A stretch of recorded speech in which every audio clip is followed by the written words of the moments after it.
Okay, good evening, everyone.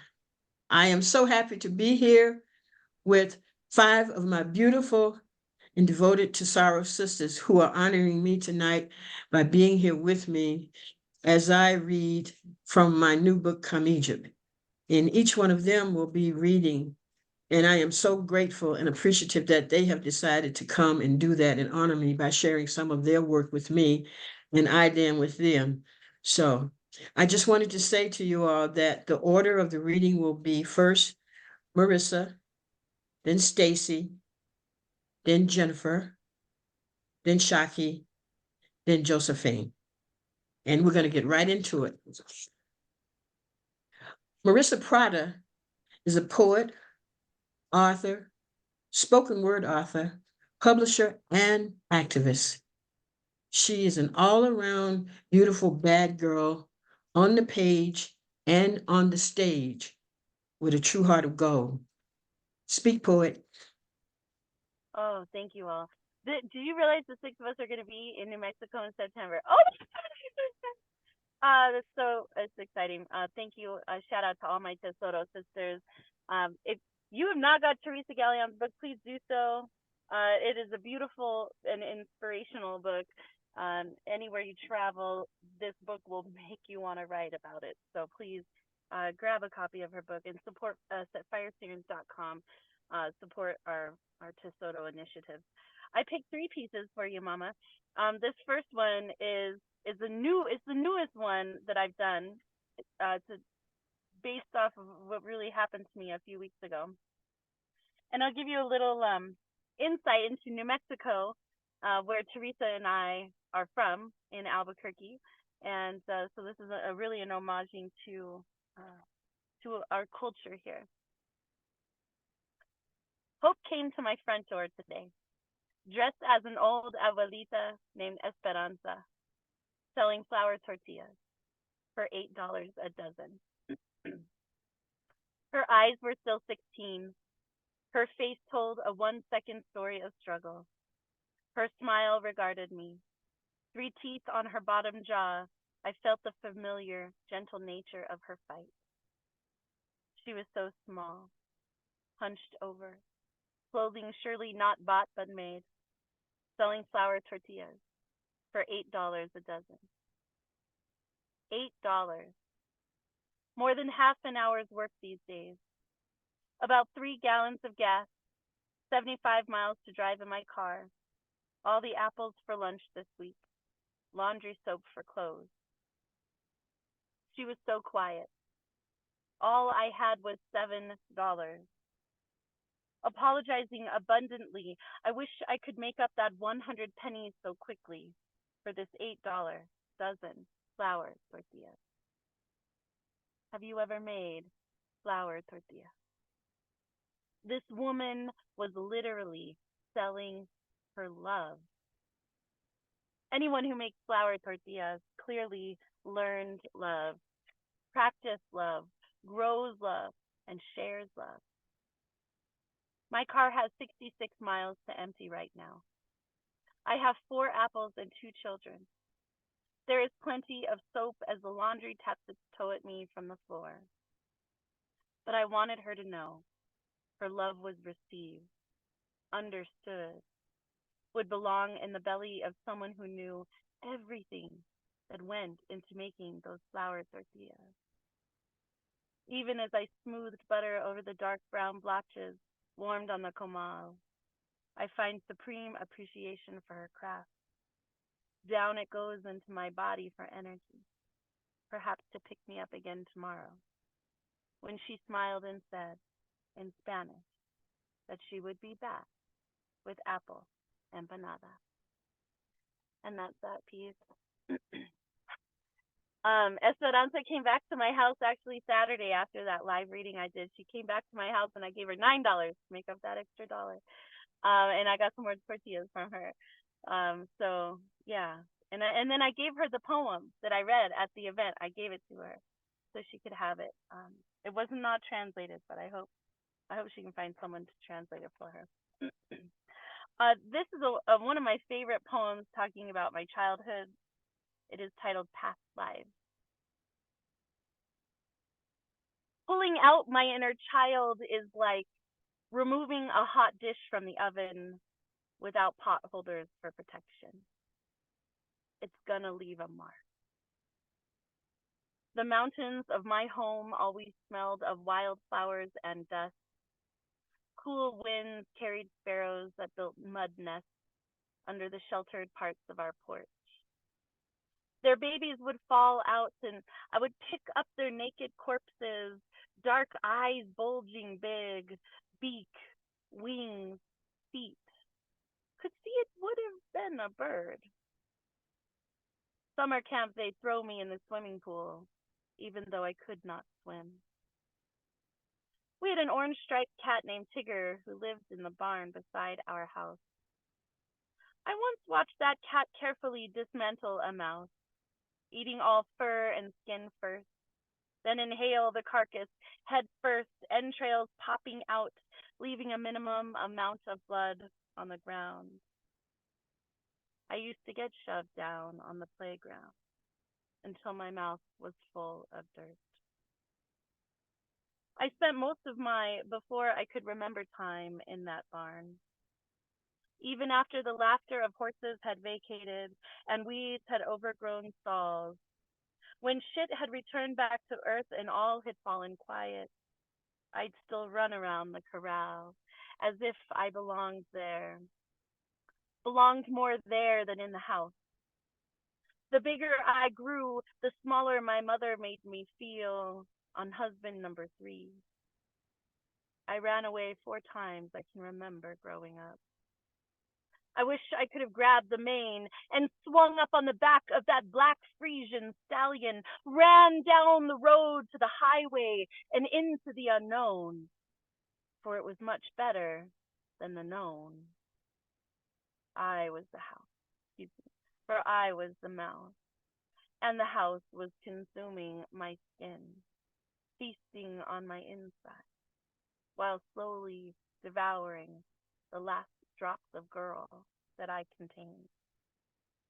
I was the baby bird, dried and stuck to the concrete, the forgotten future of humanity by a school that only held bullies and detention after fistfights. Explains why I so easily accept disappearance as an adult, as a woman, as a mother. That's that piece. And the last one, so you have your phone? Okay, it worked. Okay, sorry, she's got cheer practice. And if you cannot find me, we will meet right under this sign there. Okay. All right. Sorry. Parenting doesn't stop. And I thank you so much, Teresa, for allowing me to start today. Hi, Vata. Nice to see you. Hi, Priceless. Good to see you. All right. This last poem is also a new poem. It's quickly becoming one of my favorites. It is titled Somewhere. Somewhere there is a house that dances on a bed of Rocky Mountain wildflowers, imaginative kaleidoscope landscape where New Mexico winds blew bouquets of juniper and promises through windows born of closed doors and hope that bridged hearts from 2 lives so separated once together no earthly force could split.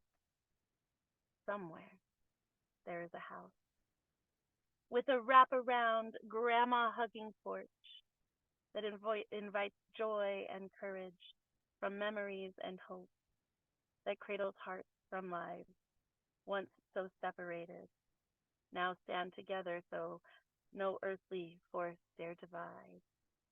Somewhere there is a house behind the mind of my eye, where I stand with a third of his name in a kitchen of our creation, making coffee and ginger tea in matching mugs of love, hands together, clapping, praying, hoping, thankful for that one night you told me you had the same dream, that one day there would be a house somewhere where we could become grown and old with peace and love to slowly age together.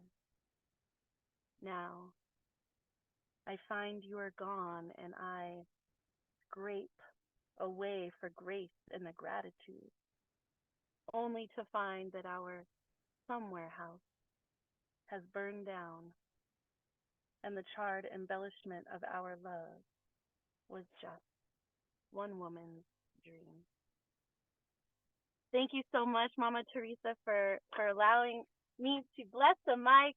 Come follow me at redorgreenbooks.com. Red, READ. The 2024 New Mexico Poetry Summit is well underway. The dates are set. Tickets are up on the website. If you would like to see the performers, go check us out. We have a special VIP champagne show with the women of Tesoro. So far, there are 10 women coming specifically for the Sunday event. We have 25 featured readers on Saturday. Of course, Friday is a free open mic. So, there's so much fun stuff. Thank you all so much. I'm blessed and honored that Stacy continues to love me no matter what, and that Mama Teresa continues to push up my poetry. Thank you so much for allowing me to be part of this incredible group of women. Much love to everyone who comes next. Thank you, thank you. Love you all. Have a wonderful rest of your day. Thanks, Marissa, so much for being here. I appreciate it. I'm honored that you were able to make it. So bless you, my dear one. You know I love you. So take care, okay? Okay, next up, Stacy Artist Dyson is a leader and a force to be reckoned with, and a mover and shaker for women's rights. I will let her voice speak to us with the power of her lyrics. Speak, poet. Thank you, Teresa. That is one heck of an introduction.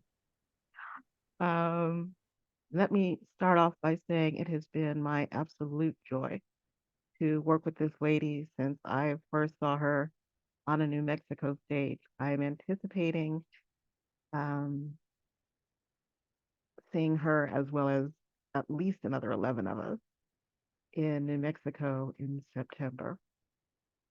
So a few older pieces because that's where I am right now. None of them with titles because y'all know me and that's where I am right now. I have decided to good time my way through the summer, pile my hair up high, polish my $129 Italian red FM pumps, and dance, dance, dance till folk drop from trying to keep up and whisper about me when I'm gone. I'm a party till skies don't rain, chicken can't fry, and the last dog howl. Take my act on the road and eat up every floor between here and the east, west coast like I know ain't no thing but a thing. Then on to Europe, where I will bat eyelashes and coo in France, toss kisses in Italian, bare shoulders in Spain, and swing my hips to say, "Oh, baby, come on, see about me" in High Persian. Have men dropping jaw and begging on all available continents. I'ma go on like it's 1999 all over again. I'ma hop a space shuttle and take on amongst the universe, sip champagne from Orion's quiver, and make Venus take off her earrings and get some Vaseline if she want to keep her rep. I'ma swirl skirts, fly with certainty, step, roll, jazz, shake, salsa, get my groove on, be my bad, purely unadulterated self till the galaxies are set fire from brushing up against me. And if you, tonight, will kiss my hand, smile pretty, and say my name like diamonds in your mouth, I will let you come too.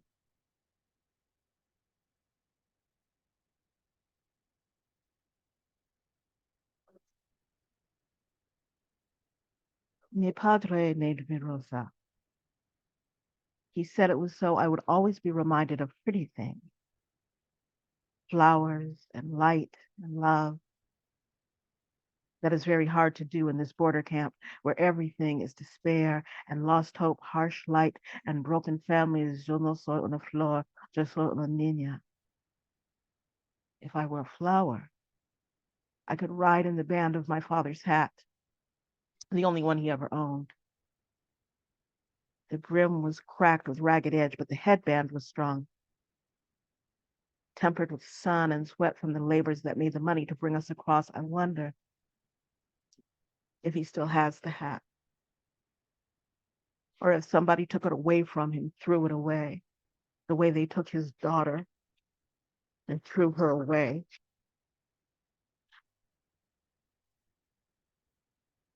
Puppy, huh. When I was young, I remember my mommy bending in to kiss my puppy welcome home. I stood between one hand wrapped around my mother's knees, one around my father's, a rose, growing strong and vibrant in the fragrance of their love for each other. I cannot feel that sun now. Just the lights that shine constantly overhead. If I was a flower, I would be in his pocket, fragrant and close to his heart, be close to where he kept the money to make the coyotes not look at me and say evil things, lick their lips and say evil things. I don't have much English, but I know what they said was wrong. Made my father hold my hand tighter than he ever did when we walked at home. Hold me closer, shielding me when they passed by to count how many souls they planned to release to the desert or deserted alleyways or dark, cold stretches of strange highways, to not look at me like the guard here looks at me. That guard, he looks at me the way I remember the bad drunken men looking at bodies of women on the street, the soldiers looking at the bodies of women on the street. He looks at me that way. The older women, they tell me stay away from him, pull me into chores or conversation when he is near, try and hide me from his glances. But when he sees me in the halls or my room or on the playing fields, he watches me. He looks at me like the soldiers, like the drunks and bad men watch the bodies of women in the street once. Once he ran his hand over my hair and smiled and said, Que linda chica, you're a pretty thing, aren't you? The older women surrounded me, pulled me away, but they cannot always be close, and I am afraid because sometimes he comes for the older girls. And when they come back, very quiet and very sad, I can feel their fear. Sometimes they cry out in their sleep. They run and pull me away too, lie down by my bed, but they do not sleep. Then their eyes are open to watch for me, to protect me, but they cannot stay awake forever. Poppy, he used to take me to count the stars, watch the cool earth with the moon singing to me, so that I would learn not to be afraid of the night. I am always afraid now. Roses stand strong against the wind. Call the rain sister, breathe free air. Yo no soy una flor. I am a little girl. Mi madre está muerta. Mi papi is out in the world without me. One day, una mariposa landed on the windows. A rose can talk to a butterfly, right?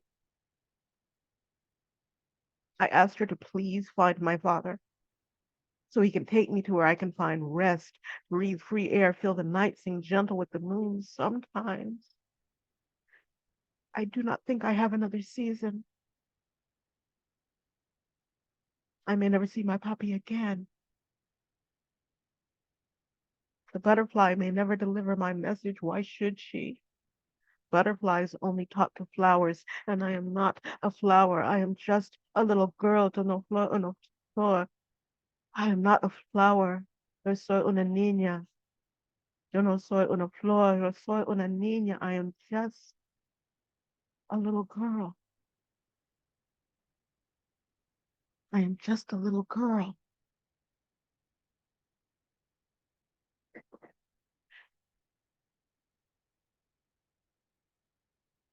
At work, I'm not really there. Just another 9 to 5 for the awesome gossips to ignore because they don't know me and could care less. By night, I'm something new, butterfly out of her first skin, if you will. Donning tight but not too tight, glamorous wear with heels that show off legs unequaled, traveling under my own name, Ice Princess. I am one of that small number royal who walk but never cruise. No, no, Majesty does not cruise. The dancing halls and drinking spots. Myself tuned to station WRHT. We are hot. So hot, in fact, that I cause a visible rise in temperature whenever I enter a room. And so cold that a flamethrower doesn't stand a chance. And every man knows it. Ice Princess. And they try and attract my fancy with words and rap and elegant lies. Occasionally, I pretend to listen. Accepting may we dance and moving so that he carries memory of it for years afterward. Sometimes the foolish drunken ones try and defrost me.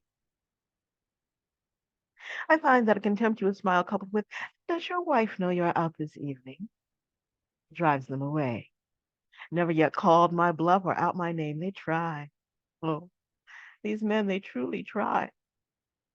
Imagining that the bed of a mystery must be something beyond all imagining, I smile a lot and say my name, never letting them see the burden I feel with their names scrawled on hasty napkins and wrinkled gum wrappers. I am home by 3, always alone, having perhaps accepted a ride or drink, but never more. You see, there's a one kiss limit at my front door. And then I go, usually laughing, tallying crushed egos and rattled cages, sometimes wishing for the sort of desperation that calls for someone else in my life, but that never comes. He, he never comes. Back in the office by 9, smiling and demure. Ice Princess, ready to walk but not cruise. Oh no, never, ever cruise. The dancing halls and drinking spots. Myself tuned to station WRHT. We are hot.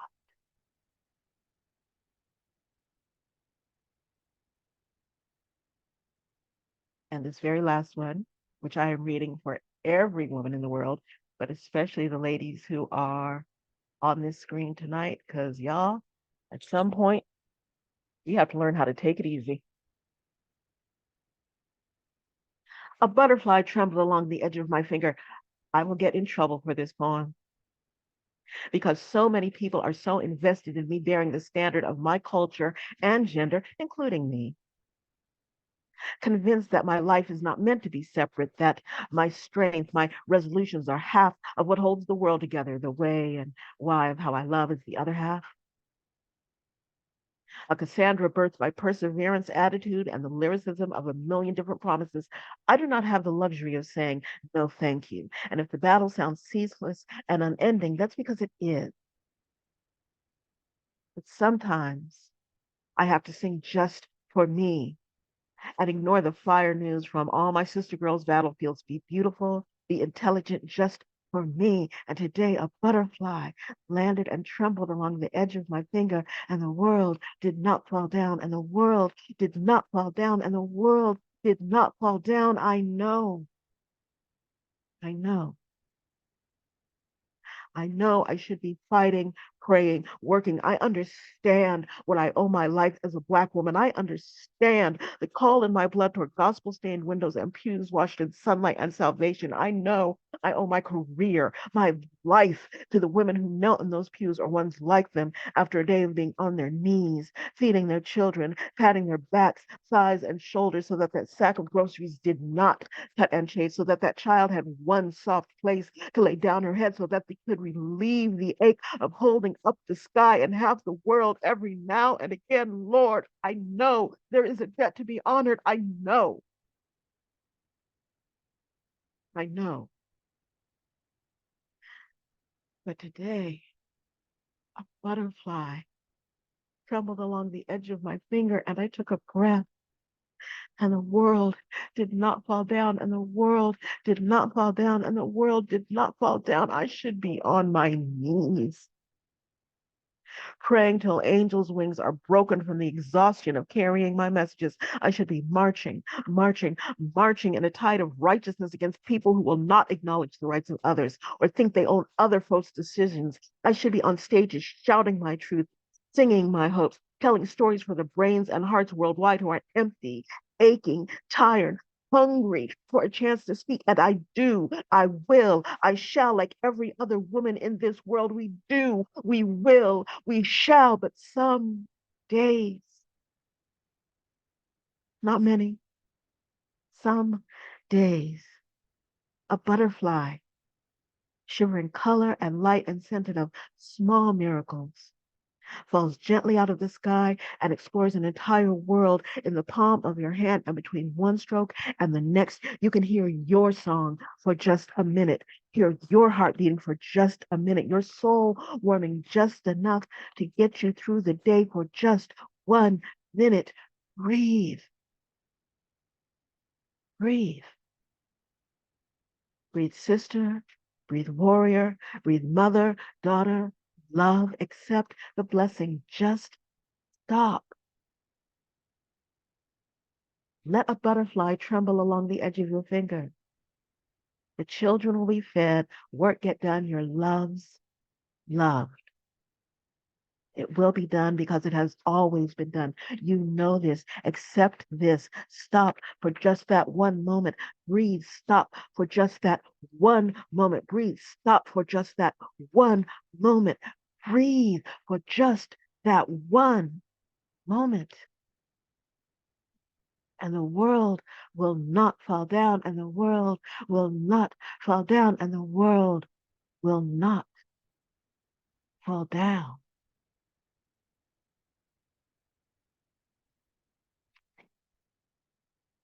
Thank you all so much. Teresa, honey, thank you so much for asking me to do this. Um, as the people watching this will know or need to know, this is Tesoro. Yeah. If you want to know more about the women of Tesoro, we are an international crowd. Just hop onto www.firesingers.com, find out who we are, what we're up to, and how we are completely changing the world one fire song at a time. Thank you, y'all. Thank you so much, my dearest Stacy. I appreciate it, and I'm honored and humbled that you are here to celebrate with me tonight. And I want everyone to know that this is our lead fire singer, and she is truly a powerhouse. Be sure and check her out. Our next poet is Jennifer K. Yancey, aka the poet Rose Gold.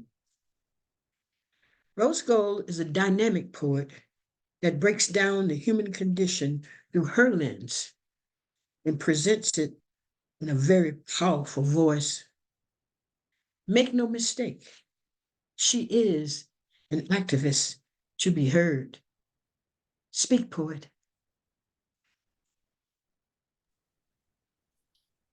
Thank you, Auntie Teresa. That was very kind of you. I'd like to meet the person you're talking about. Oh, wait a minute.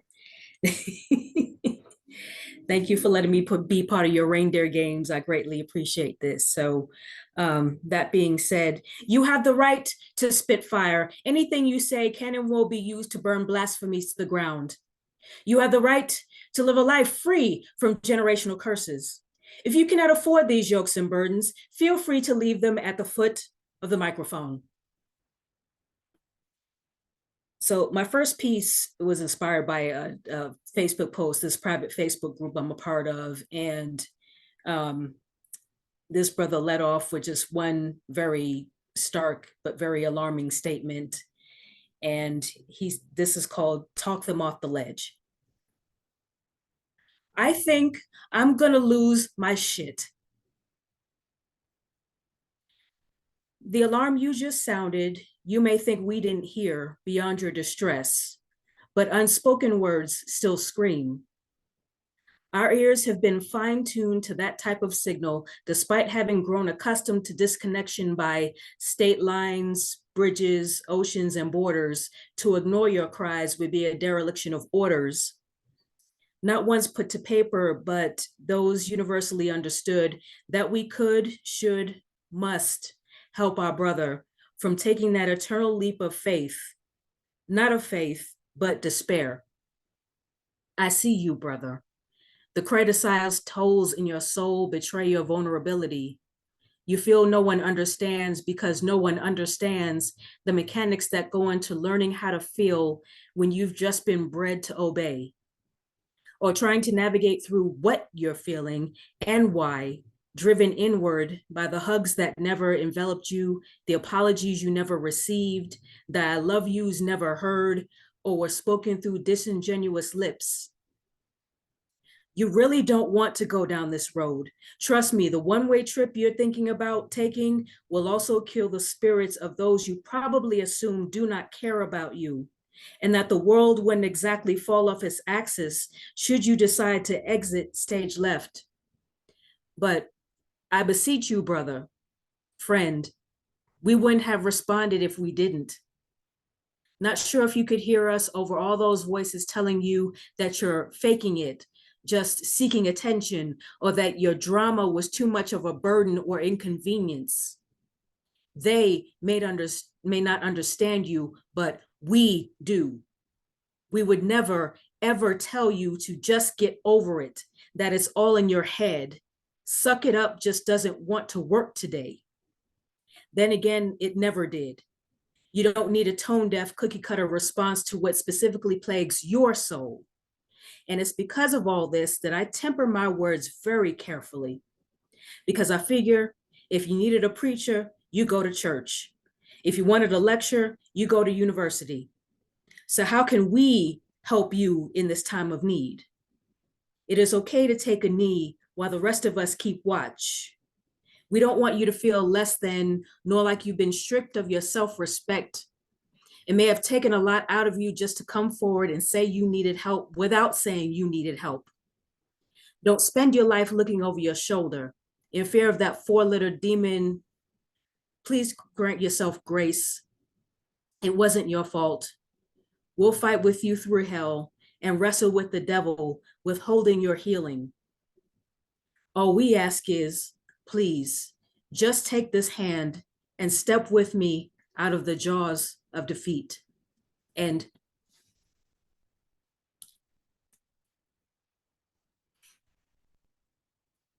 okay, this one I just wrote just for the heck of it.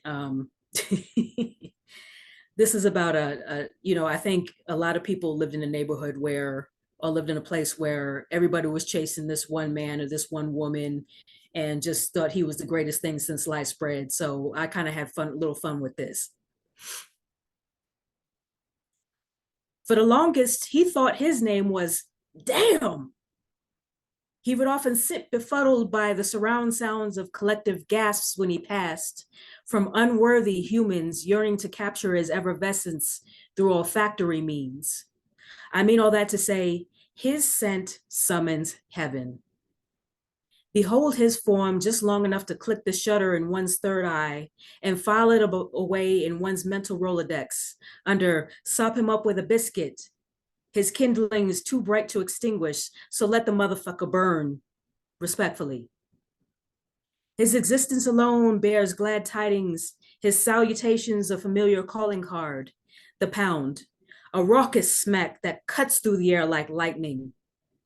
Though his gospel outweigh the greeting, because whenever he parts his lips, his buttered baritone brings good news, serving furiously from his offering plate. Yet it is easy to keep up with his formation of edible arrangements, singing cadence, and celebration. That this will still be a hot girl summer, a word. Salutations, King. It doth please me to light your fire. I am enjoying the burn. Ignite. And, okay, what was the other one I was going to read? Oh, okay. We stand on the shoulders of gods, genetically bound in our travails, yet equally yoked in triumph. Walking beside the still waters, drawing from its beckoning streams, that it may pour into his cup. Let earth speak beneath your feet. Rock trembles with the cries of ancestors who kept faith and now keep watch over their wildest dreams. Bowed and gently broken, for souls to be cracked open, now you are seen. Purified, dipped in flame, past burned away, and all that remains are purpose and promise. We were never meant to march in place. This race must be won at all costs. Baton gripped, transitioning to the new army of firewalkers, we must not march in place. I wrote that 2 years ago, but thinking about all the student protests that are going on and them chanting the same way that all the protesters back in the 60s were chanting, the whole world is watching. They're saying the same thing now, the whole world is watching. So we must not march in place. We have a voice in this revolution too. And we just have to sing the same song, be on the same sheet of music, if you will, because our lives are at stake, our livelihoods are at stake, everything that causes us to exist is at stake. and we can't fall asleep on this. So thank you. Thank you.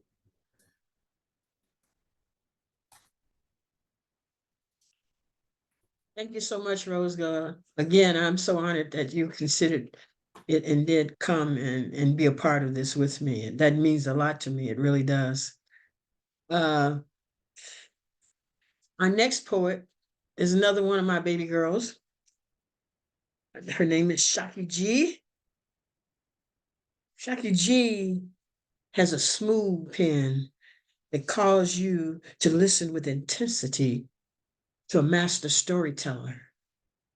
She has a deep love for community, which makes her a very beautiful soul. Speak, poet. So beautiful. Thank you. And I'm so thankful to be here to support Mama Teresa, the release of her book, Come Egypt. If you don't have a copy, definitely get you a copy. Let me set my timer and then I'm gonna do some poems for you. I'm gonna do some new pieces so they're not completely ironed out, but deal with it, you know? Yeah. Okay. This first one I wrote today is called Indecent Proposal. In 1781, Noah Webster, before ever writing a dictionary, packed his clothes, folded them neatly into suitcases, locked the doors to his school, and kissed Connecticut goodbye. Juliana, the girl of his dreams, turned down his proposal, and the only thing he could think to do was run. Today, the Webster Dictionary has 9 definitions of the word love as a noun and 4 as a verb. But I wonder how Noah defined love the night before he left, before he sat down on bended knee, asked her to marry him, and she said, no. I imagine it went something like this. Dearest Juliana, I have never met anyone so perfect for me. How your smile can brighten my day and ruin my life. What I mean is, I'm learning I cannot live without you. I love you like air in lungs, blood in veins. This love runs thick. I want to pour into you, let the overflow water the base of our family tree. What I'm saying is I want to build a family with you. White picket fence or moat around a castle, whatever you desire. I will make it my mission to make you smile. I would say I want to send forever in your arms, but when I'm with you, time does not exist. Our future rooted in this moment here, me, my heart, this ring, please, may I have your hand in marriage? I'm sorry? What the fuck do you mean no? I already told you. I already told everybody I was doing this. Who?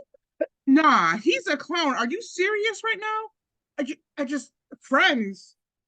After all, no, no. But you know what? I said I love you. It's the truth. And I want you to be happy, even if it's not with me. But I gotta go. I gotta go. All right. And this next piece uh, kind of echoes poet Rose Gold's piece. This is a piece Coach Ja sent me a picture of two children holding up a Palestinian flag and told me to write to it. I don't know what he's doing with it. He's a creep. No, I'm just kidding. But this is what I wrote. Invisible borders, imaginary lines, placing claim on places that wasn't ours in the first place.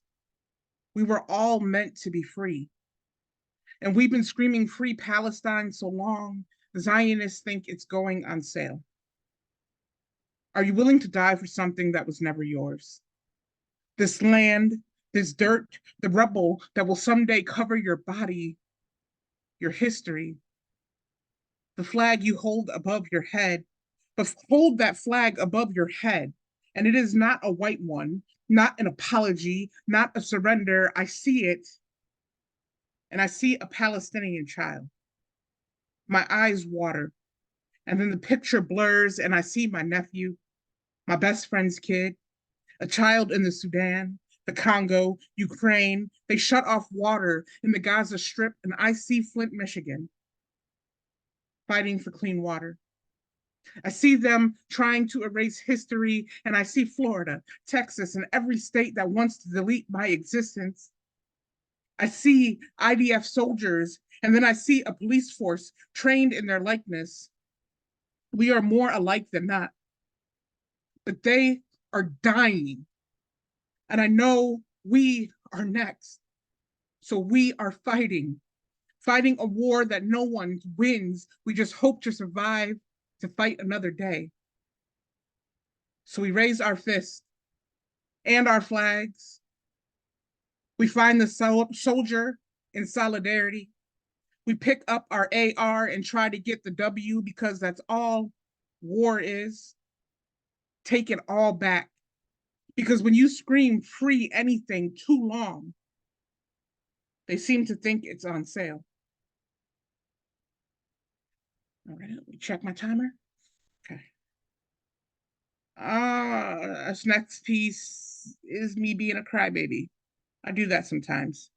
And this, I just want to say that it has nothing to do with Teresa because Teresa supports me, even my shenanigans every now and again. So, but I'm coming to this point where I'm realizing that monetizing my poetry it's becoming a struggle within because when I first started poetry, I just wanted to help people. And so now that I'm trying to use it to make a living, it's a little bit of a struggle. So that's true. She did. This life got me wondering what support looks like outside of a crumpled up dollar bill, a fake congratulations, a quick, I see you, big dog. I'm trying to understand how not to feel like a handout when my hand's out, asking, begging, if I read a poem for you, can you return the love, the energy? But come on, even energy has currency, and I've got bills to pay, mouths to feed. My hunger ain't fed by likes on Instagram. My landlord said he doesn't care how many followers I have, just how many dollars I do. But my whole life, oh, poems don't pay. But my whole life, I've learned that crime does. I figure if I cut these words with baking soda, break them down like bricks, and sell my chapbooks like dime bags, maybe I have a chance. Maybe my next book will be a rap sheet for all the charges against me. Robbery, because I stole that one line that one time, but I changed it so it sounded like mine, or murder. The way I've been killing them out here. Night of the Living Dead, they always come back to haunt me, whisper, it's not about the competition. The winning slam paid my light bill, bought my dinner last night, took me places I ain't ever been, and when I asked my friends for support, they say they don't understand. Say they don't even like poetry. But somehow they end up in my DMs saying, this one time, I wrote this one thing. Do you think you could share it? Do you think people would buy it? And part of me understands because somewhere I lost the passion in the poetry. Capitalism forces us to monetize our gifts, and God knows the first time I picked up a mic, I did it for me. I did it for free. Poetry went from my savings grace to my savings plan. Support used to look like a thank you, a hug, a smile in the crowd, long before it looked like a shutoff notice, an eviction. And either way, I've been writing poems like my life depends on it, because it does. It's funny. I always wanted my poetry to save a life. I just didn't know it would be my own. All right. So at 3 minutes, I will do another piece.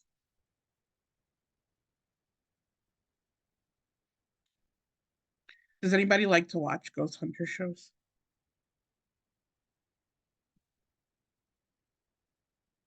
I'm gonna say yes. I can't see anyone's face. We're gonna play it off. You? Cool, me too. I love to watch the paranormal hunting shows. But the problem is the question they always ask is, where are all the Black ghosts? Like, they know all the Black people left this plane of existence in some form of trauma. You would think America would be overrun with Black poltergeists, broken necks from being hung, only able to let out a gurgle. Same sound as the Black ghost rising out the waters of the Atlantic Ocean, throat rough from swallowing salt between Negro spirituals. But what is a haunting but claiming to own something that isn't yours? Makes sense. Most ghosts be the same color as colonizer. Spend the afterlife trying to convince us to be afraid of dark, like this black and all the colors of the universe, of heaven. It is why we don't have funerals but homegoings. We do not make it home alive here, but we always die trying. Our spirits backtracking the footsteps of the middle passage, too lost to desecrate hallowed ground, and hallowed be thy name. Our ancestors, too angelic being to become phantom, wraith, specter, make death look good, dripped up and draped out, able to rest in peace after a life of chaos. So do not ask me where all the Black ghosts are. Just be happy they're not here to haunt you. We all know accountability is the scariest thing you know.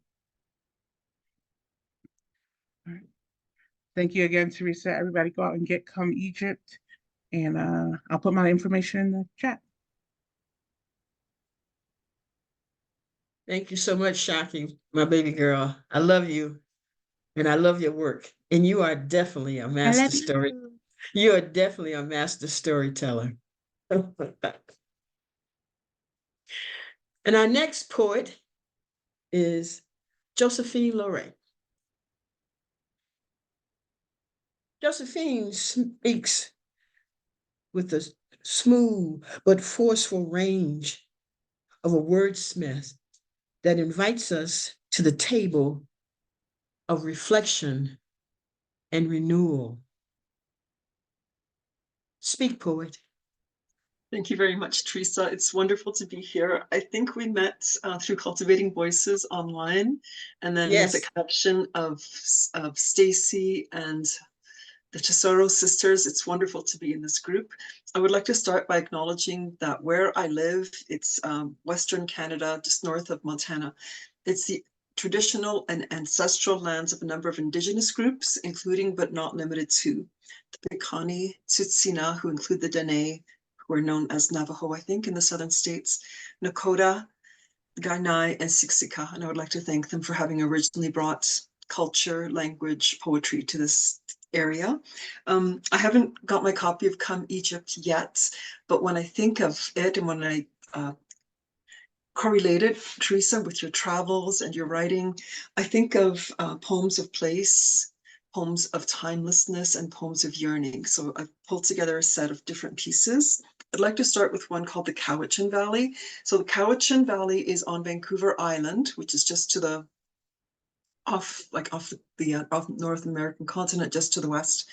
And Cowichan was kind of like the anglicization of the name of the peoples who lived there.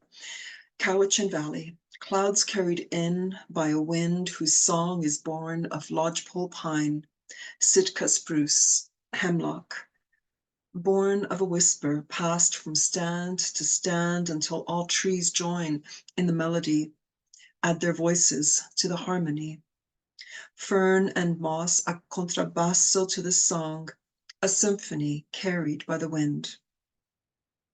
Peaks in this valley have lost their indigenous names, have been christened with unsacred waters, Whimper, Heather, Landeler, El Capitan. Clouds thick as down tuck right up to the chins of these wooded slopes, whispering a forgotten lullaby of rain. Close your eyes, O valley of the Cowichan, the Mesachi, receive the blessing of the rain. So that's the first piece. The second piece is from the collection called the Cowichan series, which was published just about 5 years ago here in Canada and is available through Amazon. And it's called Geographies. We are people rooted in different geographies. You, northern plain, me, shore, lapped by southern sea. Your fathers did not know the ways of my fathers, did not have the same word for creator, for earth. We found each other in western filtered sun forests, sat by one fire, ate from one pot, shared the body's warmth underneath velvet skies. I did not understand your people's word for freedom. You did not understand my people's word for love. You are a wanderer, not a fixed star. Me, a pool reflecting trembling birch under autumn moon. In eastern light, I crouch by river, offer song to wind, to spirit in stone. You sharpen your blade, dreaming of the hunt. Gaze upon the open field, your heart listening for beat of drum, signal to depart. Your eyes go first. I see their emptiness. My mouth formed the words to grant you release, and I watch as you take your shadow out into the night. The third piece is called Lovendo, and that's the Sicilian way to say the wind. So my family's from Sicily, and every year, and I couldn't even tell you what season or if it's restricted to a certain season, the winds carry the red sand from the Sahara, pick it up over the Mediterranean, and it rains in Sicily, in our hometown. It rains red sand, red dust, and yeah. And so also I wanted to say where I live, there's this thing called a Chinook, and Chinook is a wind that changes the temperature. So we'll be in the middle of winter and it's all snow and frigid, and then the Chinook will come in and the snow will melt and it'll be warm for a few days, and then the Chinook will pass. So Lovendo. At the edge of this prairie, hills snuggle rocky peaks. Chinook, snow eater, say the Salish, winter's reprieve. Wind blows east, driving mercury from 20 below to 13 above in a single day. Our city duveyed, bright sky blue under silver arc cloud. While there, Shiroko magnifies summer heat. Winds blow north across Saharan immensity. A sheet of red sand gathers over the Mediterranean, falling like blood on this timeless land. Another poem from Sicily. So a little bit of background. My parents come from a little village that was founded, well, 350 years ago. And when I look at the history of Sicily, it was peopled and colonized by a number of different waves. And so there's a lot of Greek ruins and temples on the island, but I know that it goes back beyond that. So there's going to be some words in Sicilian, and then there's going to be a little bit of reference to the Greeks as well on this one, called Stories in Stone.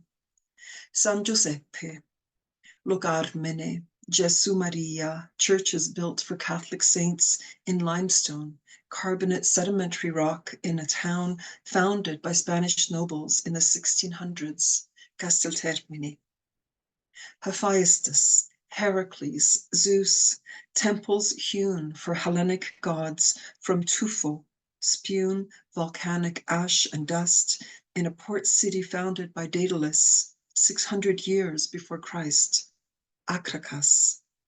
But beyond that, before the count of days when Mesolithic man sought shelter in caves, danced beneath the howl of stars, the land forest thick, island in the sea, in the middle of the earth, what monuments did you carve for the nameless gods of your creation?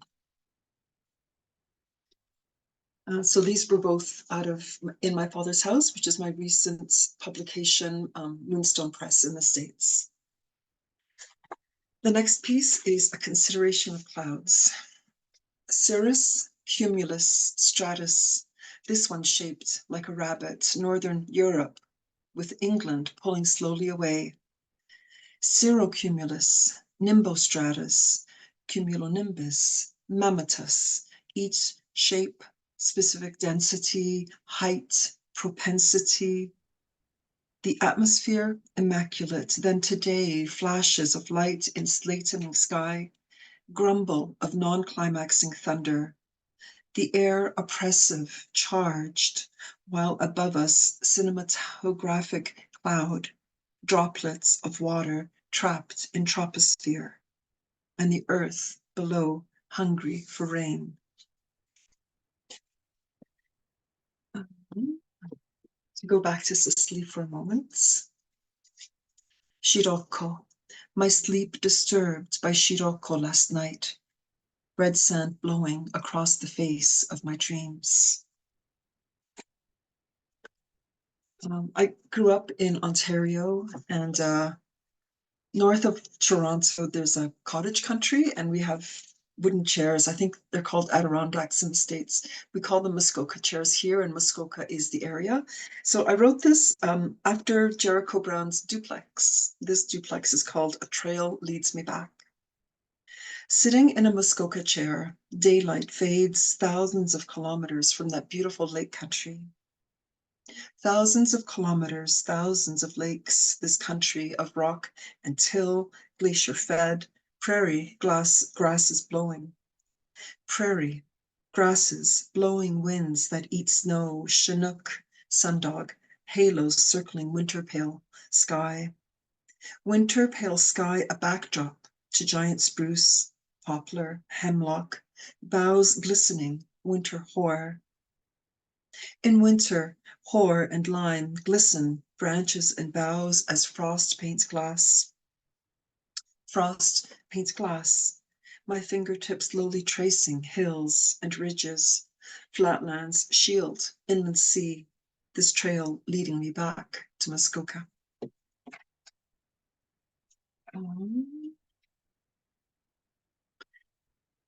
This one I wrote when I visited Sedona, maybe 10 years back, with the youngest of my 3 children.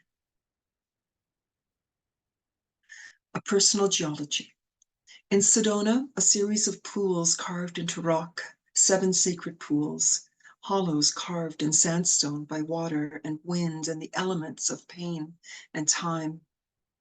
Red rock worn thin, layer after layer, dissolution, deeper and deeper, past pockets of quartz which, despite beauty, and strength was no longer able to resist. Exposed, eroded beyond redemption, these gouges lay bare until rains returned to desert land, found a dwelling place within shallow pools which had once echoed so loudly of loss. Glorious rains fell to the earth, absolution filling the dips one by one, water filling, flowing, overflowing from one to the next to the next. These 7 pools, chakras set in stone, lead lower and deeper, reconciliation, filling, flowing, overflowing, reflecting fullness of life, mirroring the immense intensity of sky. These 7 pools, an invitation.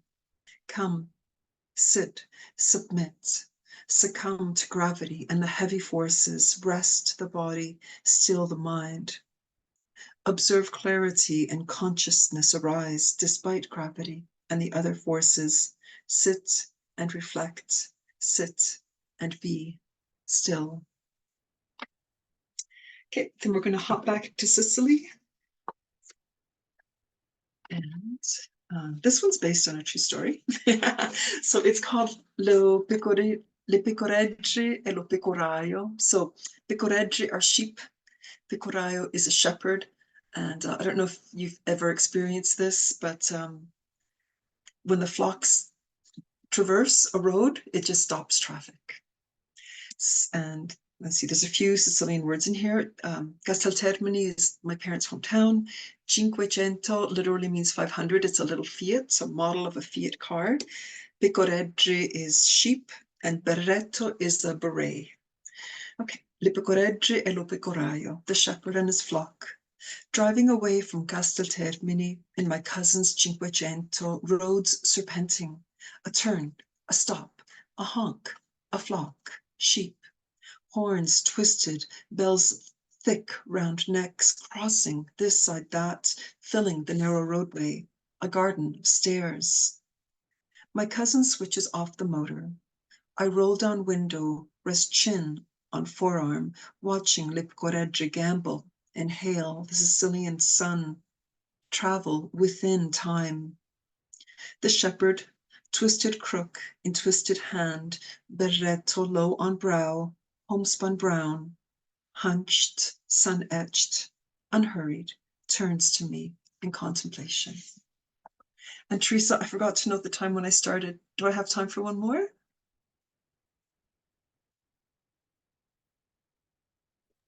I don't know, because I wasn't keeping track of the time. I would say Okay. if it's short, go ahead, and then Okay. we'll probably close it out, okay?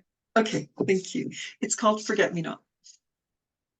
Forget not the haunting of Rezhnikov, tower stark against tip bowl of stars, sidewalk diamond brilliant in winter, untouchable beauty afar. Forget not prematinal meander in the ivy blue misting of France, La Campagne, bien avant l'aube, walking the Roman-built road. Forget not the drunkenness of delight, l'insouciance, and how right we were then, how right. My waist in the space of your 2 open hands. I shall sit on the rocks by the water and comb out my long graying hair. You might call me Rhiannon or Psyche, but you would be mistaken, for I am none of those. I am all. With my silent song shall I summon sailors, soldiers to my door, watch them collide unencumbered on the sharp precipice of my shore. I shall pick up shells, one by one, listen for lost echo of love. I shall open the oyster, drink deep the elixir, savor each pearl on my tongue. Forget me not. I shall ride the camel in cold night across caravan of sand. I shall bathe in moon's blue glow, singe your eyes, burn your hand. I shall pet the memory of each lover, stroke each tender head, watch the flick of tail, push each pad to see emerge and then retract the final claw. Forget not the entanglement of sheet and limb, the strike of match, the salt of body in heat. Forget not the clamor of heart unleashed, burst of amber and green in purple-black sky yet unseen. Forget-me-nots. I shall pour oil into the canal of your ear as you twist and you turn in tempestuous sleep. I shall crouch and whisper my unspeakable name into the crevice of night. Thank you so much. Thank you so much, Josephine. Again, as I've said with all the others, I'm honored that you said yes to come and share this space with me this evening. My And I'll keep repeating that to each and every one of you, because each one of you fire singers have a special place in my heart, and I want all of you to know that. And so at this point, I'm going to shift it over to Stacy for a few minutes. Thank you, darling. And it won't be a few minutes because I don't need that much time to describe perfection. I really don't. I remember sitting in the audience and watching this woman up on stage the first time I met her and just watching her work. I mean, this chick works the room like nobody's business. She is playful and eloquent one moment. She is lyrical and elegant the next. She is a necessary voice for Tesoro. And she has pushed me into so many different areas in my life. She has pushed me into thinking, can I do this better? She has pushed me into wondering, where can I find more voices like this? Mostly, however, she has pushed me into wondering, where can I take this woman that doesn't have an extradition treaty with the United States? She is all and everything any poet ever needs to be. Please welcome to the mic the author of Come Egypt and our star speaker, Teresa E. Gallion. Thank you so much, Stacy. Stacy and I have a special relationship. Yeah, we have a sisterhood that goes deep. But thank you so much, love. I really appreciate it. And again, I have to keep repeating, I am so honored that all of you said yes and actually came and came to share this space with me. I want to tell you a quick side note. I was looking at my Facebook just before I came on with you all, and we have the memories that come up every day. And the memory that came up today was a picture of me in Egyptian clothes standing on the yacht, the Aida. On this day, I have forgotten, this day, 2 years ago, May 9th, I was in Egypt standing on the yacht, cruising down the Nile. And I'm thinking, and here I'm about to read in a couple of hours. How apropos. That's amazing. But anyway, what I'm going to do is read a cross section for you. And at the end, if some of you have questions, I'll be happy to address them. I'll probably go about 15 minutes or so, maybe a little bit more. And I don't normally speak much about my poems, but I've been working on that because people keep saying we'd like to hear a little bit more information about it. So I've been trying to do that. I'm going to start with a poem that I wrote while I was on the Aida, which is the yacht, the Egyptian yacht. And I was sitting up in bed, and they had large windows that you could look out, and it could actually see the sun setting. And there were hills and mountains like in the distance, and the sun setting on the water. And so this is what I wrote. It's called Brief Exposure. The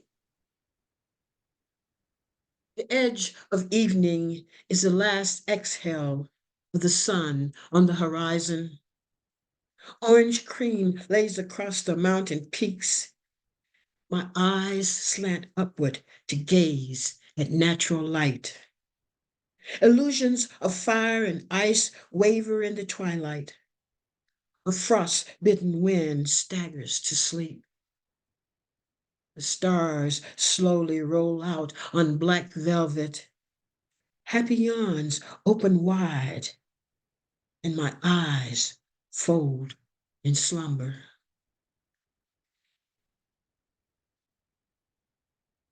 The next piece is called The Goddess of Protection. Egypt, you live in my skin. soaking in the Nile River, rubbing off dead layers.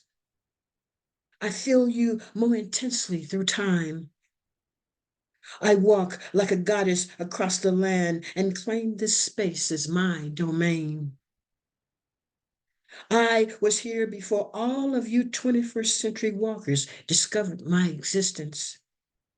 Preserved in the sand of times, eons of sunrises and sunsets have graced this space. Thousands of souls have worked the land by the river, abused the sacred water, unable to destroy its spiritual flow.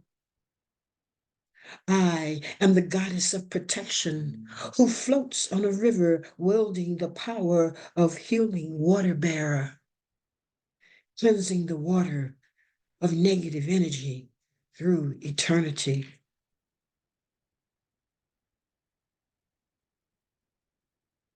I've had the experience of riding camels in other countries 3 times now. And it also happened when I was in Egypt. And we went to a Nubian village, which was just absolutely amazing experience to see the Nubians. And they each have their own camels. And I got to ride this Nubian's camel. And that camel's name was King. And I just love the way the camels stand up, hold their heads up, and smile, essentially. Um, this is called King and I. He is black velvet, smooth as the midnight sky, proud of his four-legged humpback with a smile of ancient dignity. He grants me the privilege to ride his ship of the desert in exchange for a few golden coins. His camel's name is King. King and the Nubian escort me up the trail. He is happy. King is happy. I am ecstatic riding this Nubian's camel on sacred ancient land. The beauty of these wonderful creatures is their smile with heads held high. I expose my joyful smile in communion with King.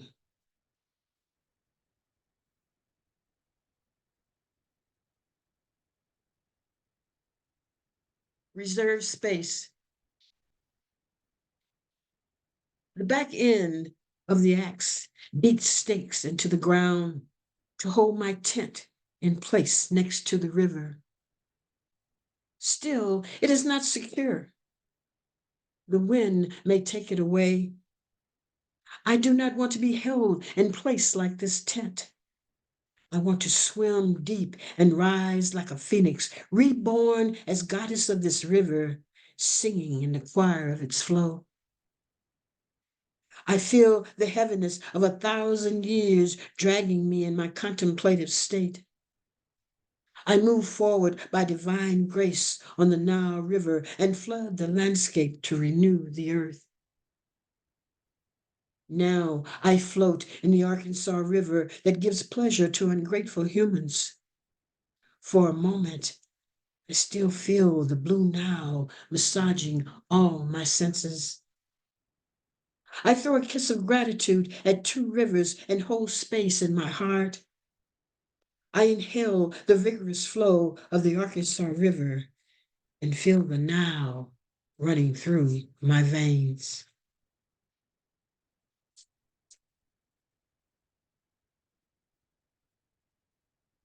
Ancient sightings. A songbird serenades my senses in the temple of Philae. I want to fill the hollow space in my heart with the embrace of Isis. How can I be here and there between my high desert home and the desert of Egypt, shape-shifting like a hungry ghost? I can trace hieroglyphics and petroglyphs running back and forth between divergent planes. My breath releases a soul riding on the fingertips of clouds above the Valley of the Kings and the Petroglyph National Monument. The thunder of color rides the ship of the desert, and I smile back at those fellows strutting in the sand High-top boots strut near my home. Night approaches like a lost lover, and I'm wired from Turkish coffee screaming through my naked veins. I must silence the thunder. American cicadas and ancient Egyptian scarabs sing loud in the summer heat of the valleys. I want to trap this experience like a clawing honeysuckle and savor the exposure.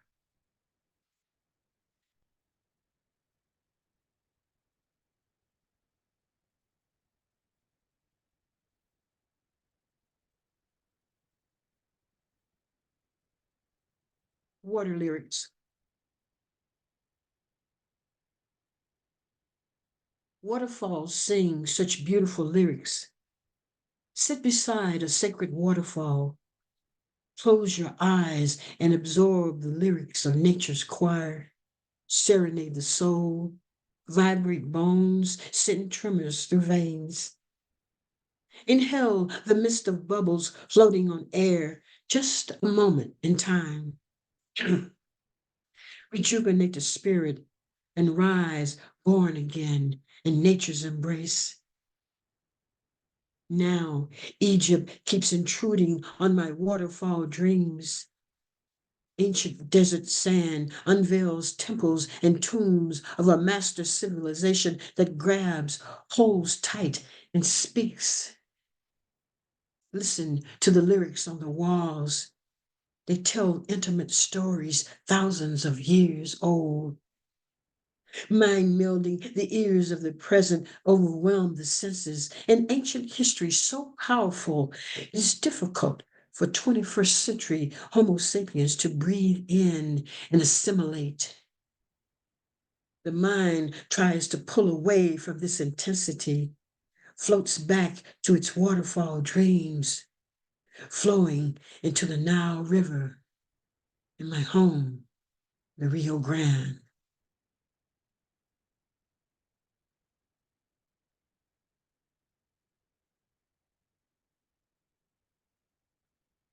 I had the wonderful pleasure of spending 5 nights on an Egyptian yacht floating down the Nile River.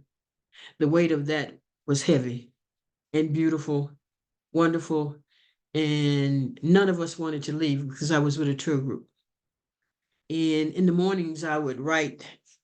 Uh, so I'm going to read 2 or 3 pieces that I wrote while I would be having coffee or just meditating in the morning, sitting there imagining being on the Nile River several thousand years ago and still there at the present time, today, at that point at which I was there. Scream into the silence. Entwined in the sound of your voice. I am trapped.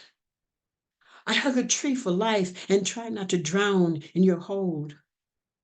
My body tries to take leave of you. My mind and soul do not want to let go. I breathe out and flowers bloom around me. You ambushed me with the sound floating from your tongue. A soothing speakeasy manipulates my senses. Your cold tracks linger in my brain. Word slayer, songs of remembering play in my head. I run through the catacombs of time. You flirt ahead just far enough. Keep me chasing you, lifetime after lifetime. Thoughts of you become a benediction, and winter feels long in the desert as you dance in the sand against a blue nautical sky. My heart skips a beat with each breath. I scream into the silence.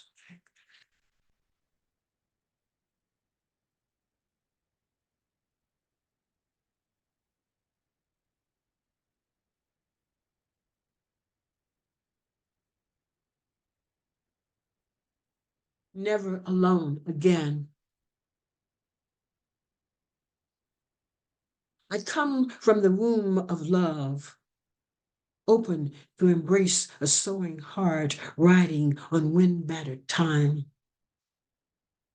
The sacred dead rest beneath sand and rub my eyes on bygone ages. I am drunk on ancient water rolling over my breast.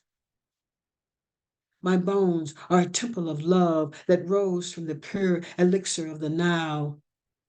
I bathe in sacred water and wait for you to write hieroglyphics of love on the walls of my body and massage my bloodstream. I want to join my flow to yours forever, float in the essence of pure light. Never leave me alone again.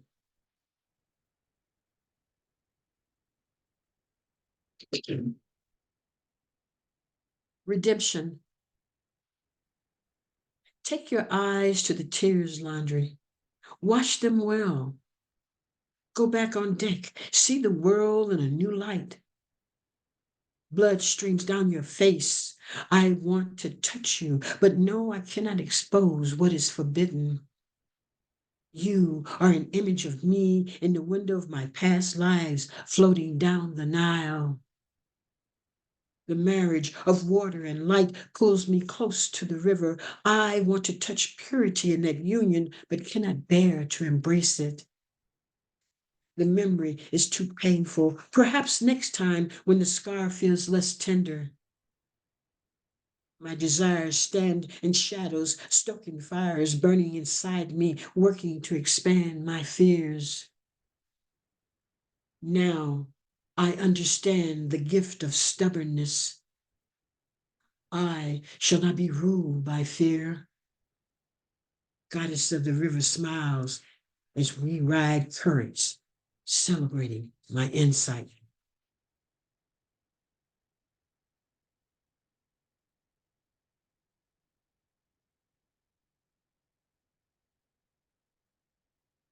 I had the privilege of visiting quite a few um, temples and tombs, all of which had been buried anywhere from 2 to 4,000 years beneath the sand. And they had been dug up. It's like a rising from the sand. And many of them almost totally intact as they originally were, okay? Except for the fact that probably many of them had been robbed, but not all of them, because sometimes they had them buried deep enough that they didn't find them. But the tomb of Nefertari is very famous, and she was the wife of Ramesses II. She was his first wife among his 100 plus wives and his most beloved.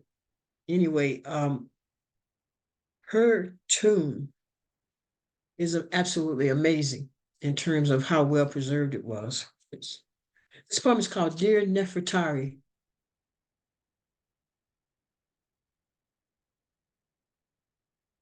You stand out in my memory bank.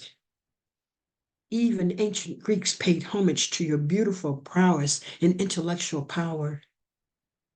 They gave you gifts of silver that stood out against all the gold adorning your body. Your tomb is a womb of majesty. Were you surprised to find out when your soul left the body, you could not take any trinkets with you into your next life? After 3,000 years, your tomb rose from the sand. You left a legacy of feminine power that screamed into the future. Many stand before your beautiful imagery in awe. Some read hieroglyphics that sing your story. Many gods are depicted in your tomb. Your presence is a powerful symbol of feminine energy given from the heavenly planes. Or was it simply Ramesses II glorifying his beloved of many, his most beloved of many females? He was busy, but always found his way back to your arms.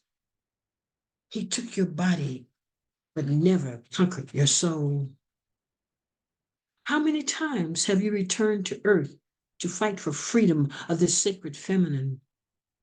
How many times have you stood on the edge of our planet, overwhelmed with sacred water flowing from your eyes to bathe the sadness that nature holds?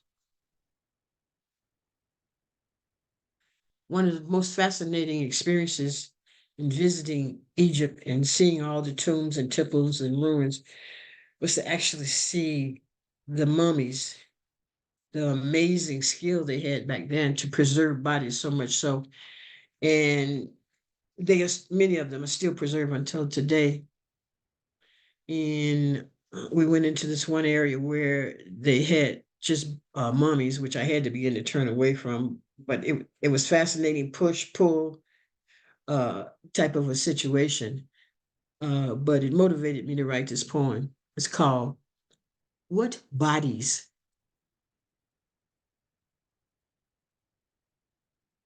Did someone put up a for sale sign on sand buried tombs with an asking price no one could fold arms around? The mummies of the pharaohs pulled from their tombs tremble for the souls that left them thousands of years ago. Subjected to the hawk eyes of curious humans, there's nothing to save them. What bodies do those pharaohs possess in the 21st century? Do they feel the pain of ages when they look at the bodies left so long ago? Did they participate in the unearthing of tombs to discover their old bodies? Or did they become Egyptologists in today's historic arena, fascinated by the past lives they may not recognize? We know the concept of digging is also a human concept like other animals. It's called curiosity, sometimes peppered with greed in humankind.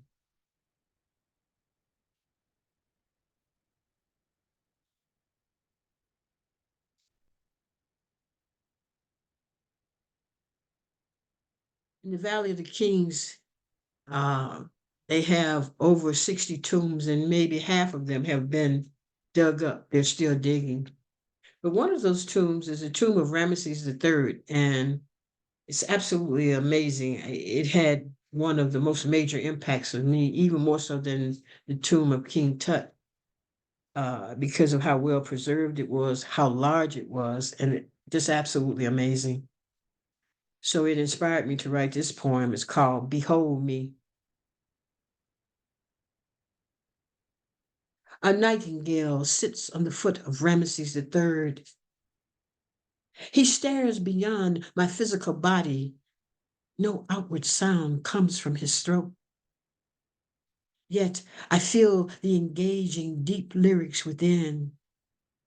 It is a welcome song to enter the tomb. I feel an empathetic body lean against my light body with the scent of love rolling from eyes that see through me. What is the message for me as I enter this tomb greeted with hello? My spiritual wings open and light flows through me. The intensity of the message floats across the tomb's walls. Welcome, dearly beloved. How has your journey progressed the last 3,000 years? Let us talk. I want to behold your magnificent spirit shining through.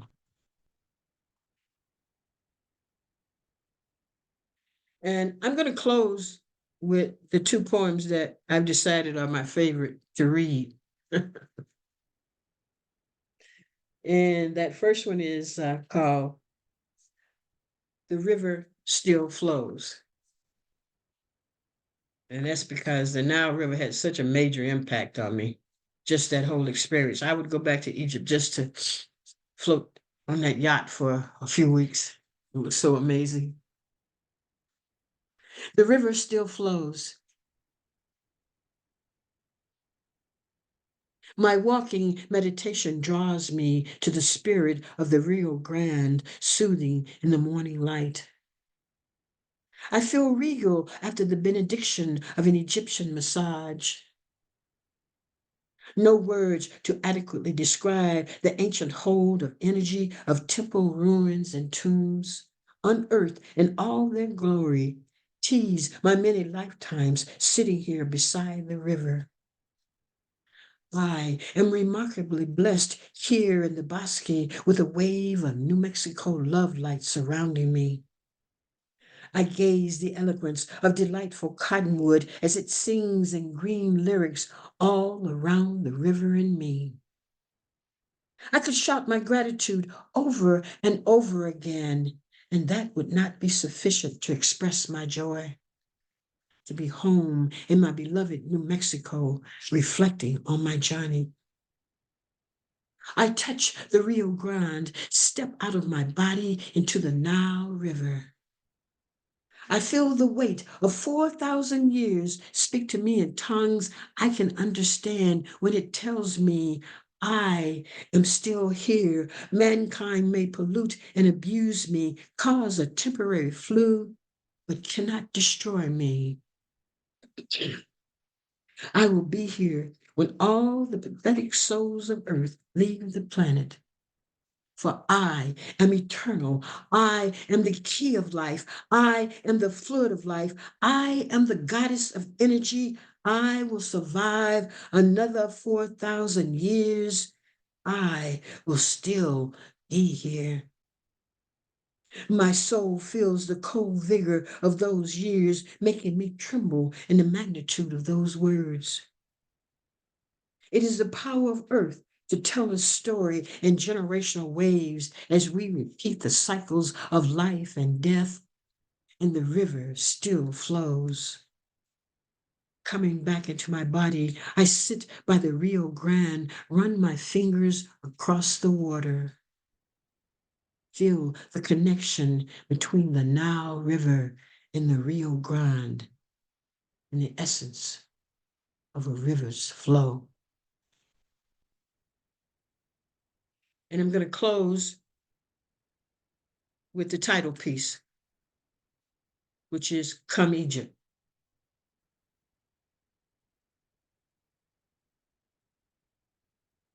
Come Egypt.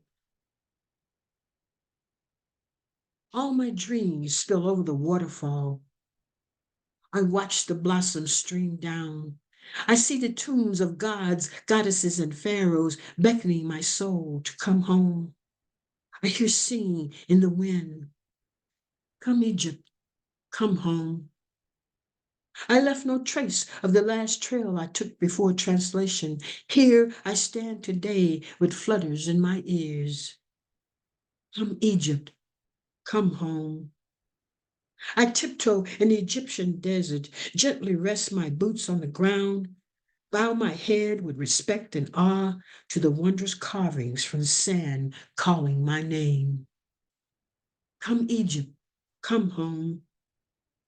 I am a goddess with angel wings, shaking sand off my feathers as I rise, licking the sand from my hands.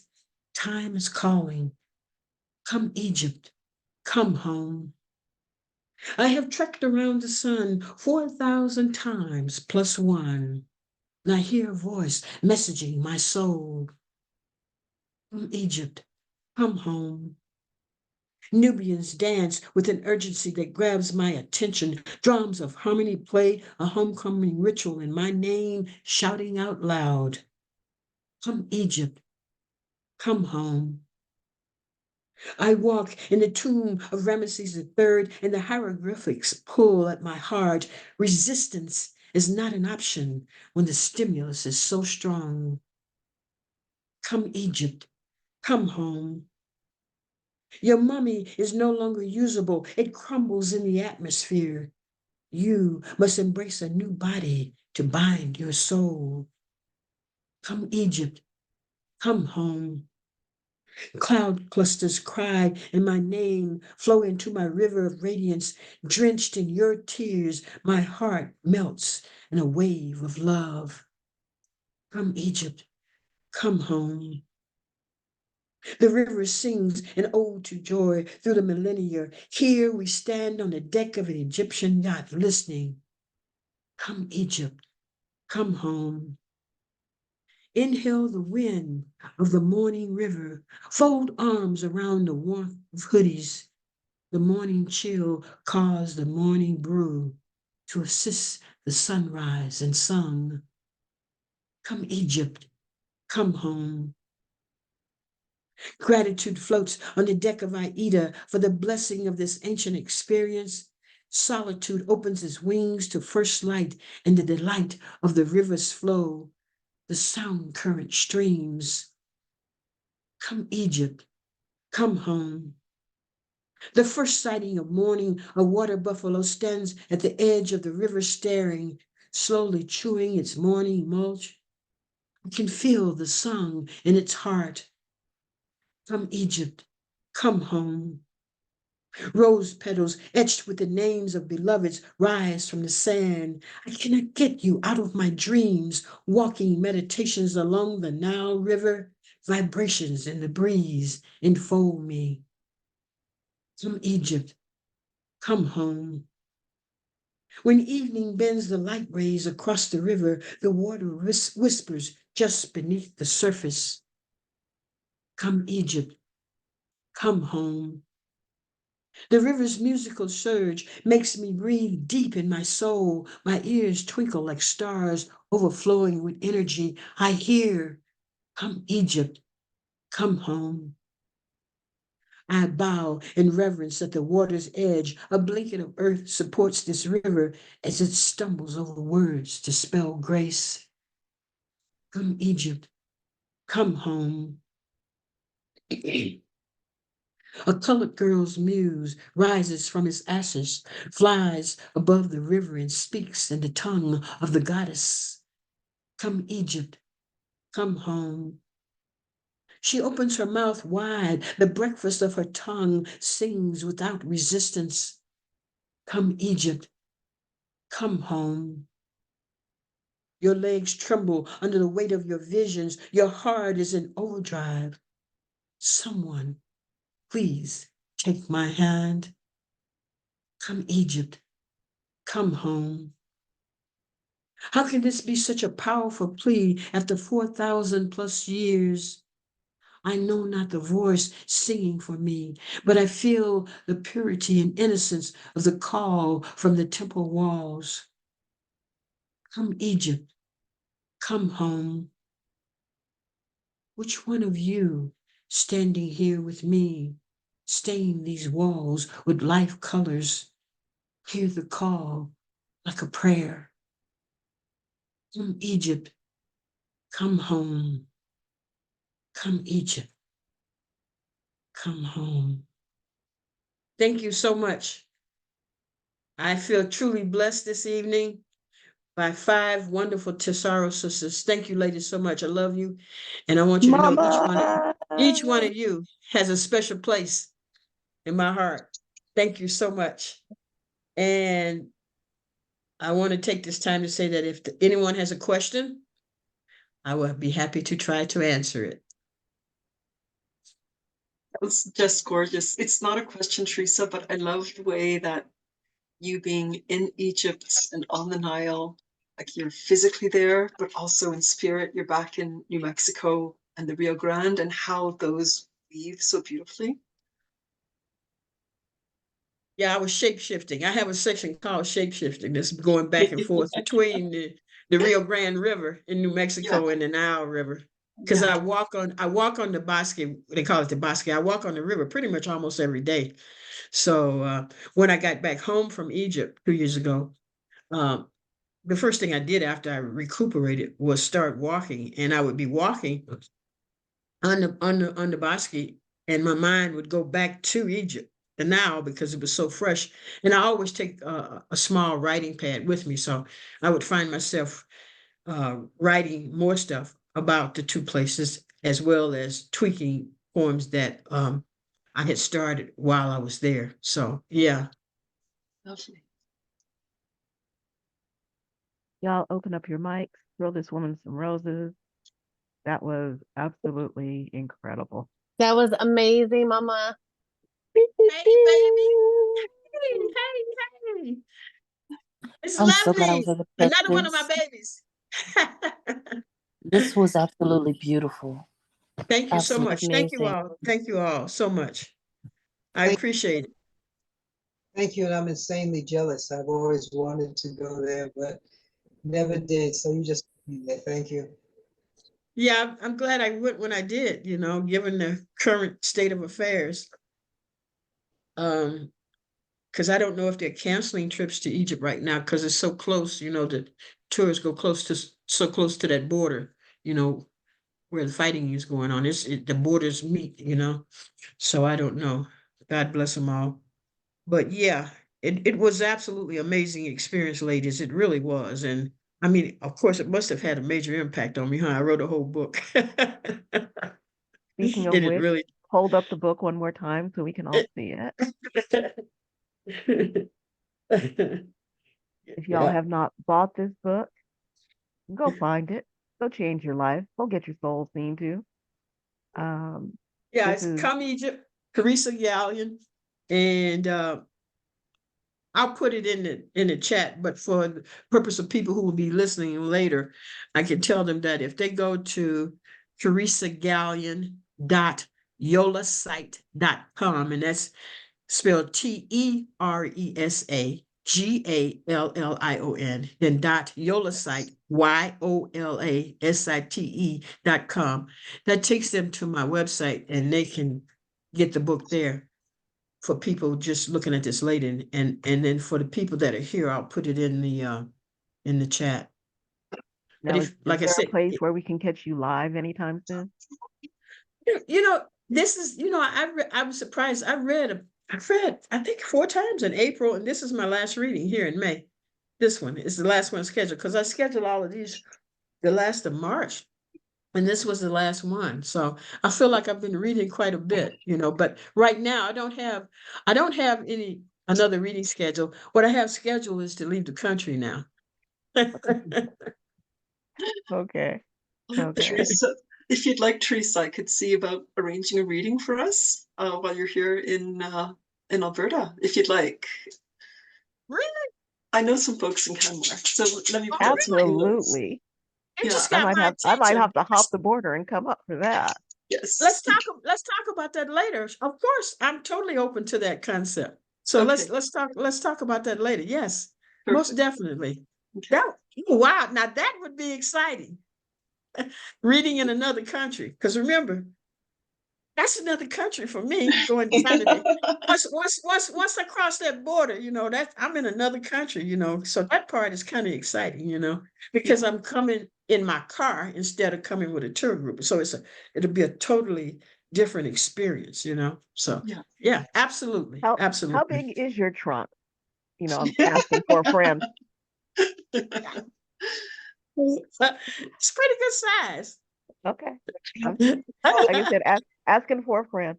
Um, y'all open up your mics one more time. Give this lady some roses.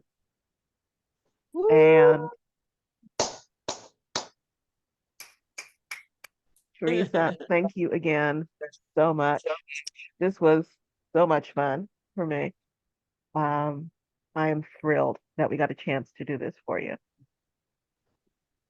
And I want you to know that I really appreciate you allowing me to do this and allowing me to invite some of our fire singers. And I want each one of them to know that I especially picked you all, hoping you would say yes, because each of you really do hold a special place in my heart for each individually and an individual and special reason, So thank you so much from the bottom of my heart. Love you all and everybody who's here listening in also. Thank you so much.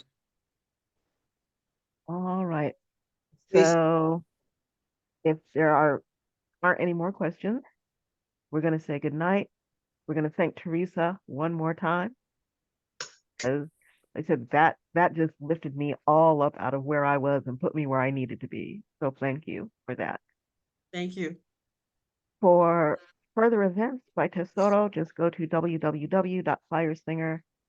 firesingers.com, see who we are, see what we're up to. Check out our artists on our YouTube channel, which is the Tesoro Poetry Network on YouTube. Um, I never bother with time zones because I can't ever remember where anybody is in the world. So whatever season of the day or night it happens to be, have a fantastic rest of it, and we will see you round the way. Y'all take it easy. We love you. Thanks so much. Bye-bye.